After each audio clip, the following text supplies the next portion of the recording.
আজকে প্রশাসনকে বলতে চাই, আমরা বলেছি বারবার চাঁদাবাজি বন্ধ করুন এবং বাগারপাড়া পৌরসভার কোনো টল চাঁদাবাজির জন্য কোনো বিক্রি হবে না, সেটাও আমরা বলেছি।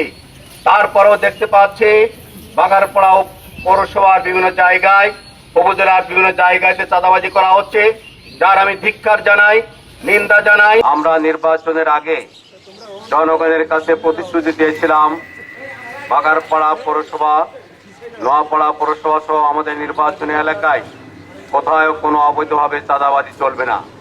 আমরা আজকেও বলতে চাই, বাগারপাড়া পৌরসভায় যারা অবৈধভাবে বিভিন্ন ইজি বাইক, ইঞ্জিন চালিত ভ্যান, এই ছিন্নমূল আর্থিক অসচ্ছল মানুষগুলো অনেক কষ্ট করে হয়তো একটা ইজি বাইক, একটা ইঞ্জিন চালিত ভ্যান ক্রয় করে যারা দিনকাল অতিবাহিত করে, নিজের সংসার পরিচালনা করে, তাদের কাছ থেকে জোর করে যে চাঁদাবাজি করা হচ্ছে, এই চাঁদাবাজি বন্ধ করতে হবে।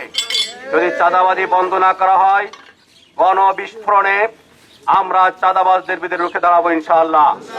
আমরা আজকে প্রশাসনকে বলতে চাই, আমরা বলেছি বারবার চাঁদাবাজি বন্ধ করুন এবং বাগারপাড়া পৌরসভার কোনো টল চাঁদাবাজির জন্য কোনো বিক্রি হবে না, সেটাও আমরা বলেছি। তারপরেও দেখতে পাচ্ছি বাগারপাড়া পৌরসভার বিভিন্ন জায়গায়, উপজেলার বিভিন্ন জায়গাতে চাঁদাবাজি করা হচ্ছে, যার আমি ধিক্কার জানাই, নিন্দা জানাই। এভাবে চলতে থাকলে বাগারপাড়ার জনগণ চাঁদাবাজদেরকে গ্রেফতার করবে।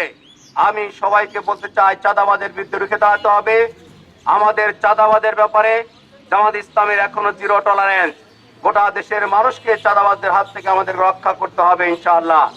আজকে আমরা এখানে পরিষ্কার পরিচ্ছন্ন অভিযান চালাবো, আমরা সবাই সেই কাজে অংশগ্রহণ করব।